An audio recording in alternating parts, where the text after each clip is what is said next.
Autre question ce soir, mais pourquoi les prix de squelettes de dinosaures s'affolent lors des ventes aux enchères? Qui sont les clients? D'où viennent ces diplodocus? Cette semaine encore à Paris, des acheteurs vont se disputer un Allosaurus et un Captosaurus.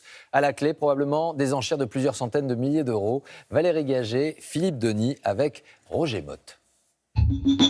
Il a fallu 5 heures pour reconstituer cette scène, digne du film Jurassic Park. Le duel entre un allosaure et un camptosaure. Le premier est un carnivore de 4,5 mètres de longueur, le second un herbivore à peine plus petit. Ils appartiennent à un collectionneur européen. Avant leur vente aux enchères, le commissaire-priseur renseigne les curieux. Vous êtes devant quelque chose de très rare. Le Camptosaurus est estimé entre 500 et 700 000 euros et l'allosaure entre 600 et 800 000 euros. Ces deux squelettes fossilisés ont été découverts aux États-Unis, dans le Wyoming. Si on trouve des dinosaures partout sur la planète, c'est en Amérique du Nord qu'ils sont les plus nombreux et les mieux conservés. Comme ce tyrannosaure de 12 mètres de long, exposé cet été à Paris. Lui vient du Montana, un état voisin du Wyoming. Les Américains baptisent cette région les Badlands, les mauvaises terres.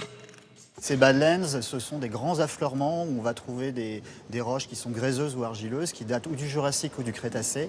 Et dans ces formations qui sont présentes sur des milliers de kilomètres carrés, on va pouvoir se promener, chercher des fragments d'os pour découvrir des squelettes plus complets.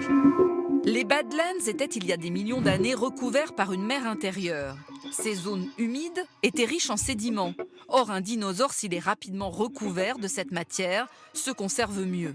Les équipes de recherche, privées à 90%, le savent et fouillent donc ces terrains depuis des dizaines d'années. Qui achète leurs trouvailles? D'abord des musées. En 1997, celui de Chicago s'est offert ce tyrannosaure pour plus de 8 millions de dollars, avec pour mécènes Walt Disney et McDonald's. Plus un squelette est complet, plus il vaut cher.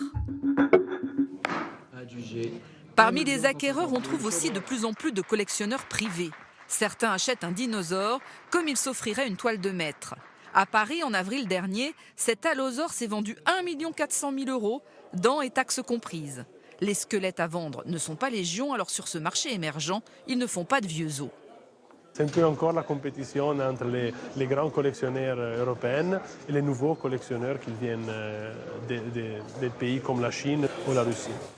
Les dinosaures seraient donc en passe de devenir des objets d'art. Pas mal, non, pour décorer son salon?